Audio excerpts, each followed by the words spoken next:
Good morning, everybody. My court case was Davis versus Monroe County Board of Education. It was a great court case that really did advocate for students' rights and specifically dealt with sexual harassment in the classroom. The court case itself started in December of 1992. It started with Aurelia Davis advocating for her fifth grade child, LaShonda Davis, who was claimed to be sexually harassed by another student at Hubbard Elementary School, which is in Monroe County, Georgia. It was said that her fellow classmate constantly teased her, bullied her, touched her inappropriately, such as in her breast, her genital area, and constantly made sexual advances at her. It wasn't until later that her classmate was later charged and convicted in a juvenile court system. It was also said that LaShonda suffered harassment for a number of months. Her parents also noticed a decline in her grades because of the incident, and even at one point her father noticed that she wrote a suicide note and contemplated it at her young age, which was a big problem. LaShonda's mother, Aurelia Davis, eventually took the court case to the school board, and it was also said that they completely ignored the case and they didn't make any efforts to end the harassment or try to stop it from occurring again, and they basically ignored the case in general and didn't make it seem like it was a big deal at all.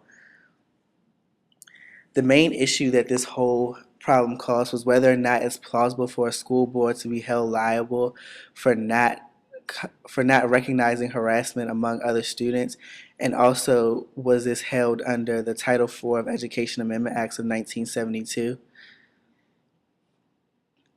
The Title IV of Education Amendment Acts was basically deals with fair treatment in a number of school different environments.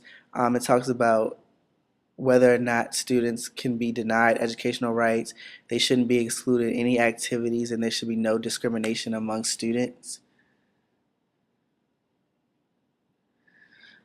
This court case originally started in the district court and it failed there, and then it also went to the appellate court where it was also unsuccessful, and then it finally reached the Supreme Court and was there for a number of years until their court case finally made a decision.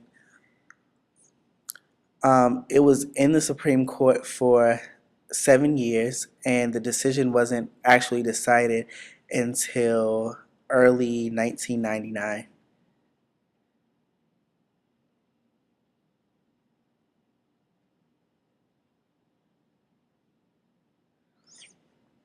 The decision that the Supreme Court came up with basically was that they did find the school board liable for all the damage that Davis originally sued for, and that the school board did ignore the sexual harassment allegations that her mother did in fact pursue.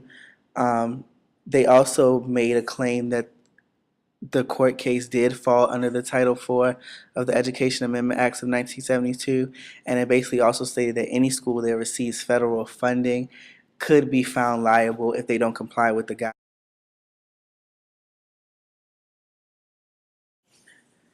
The court also granted Davis all of the money that she originally sued for the court, and they also believe that the school board did deliberately ignore her and her allegations, and that she was wrongfully approached in the whole situation. When it came to the decision, the Supreme Court justices had a split decision. There were 5 that were for Davis and 4 that were completely against Davis. Sandra Day O'Connor was the justice that wrote the majority opinion, and Anthony M. Kennedy was the justice that wrote the dissenting opinion of the court case. The Supreme Court justices that were for Davis and the claim was O'Connor, Stevens, Soter, Ginsburg, and Breyer.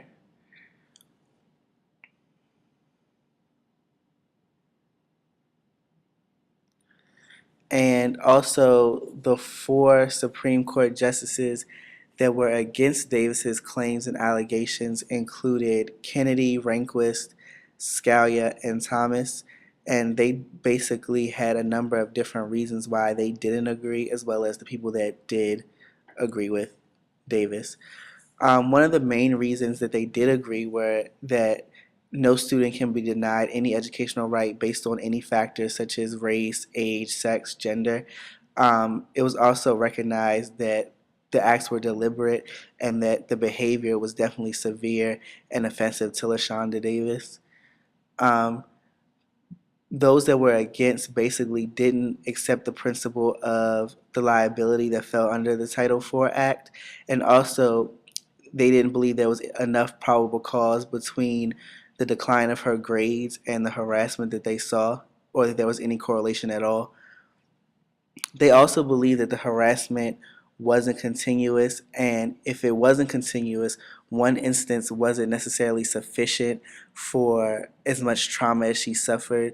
Therefore, they believed that maybe her allegations were somewhat exaggerated.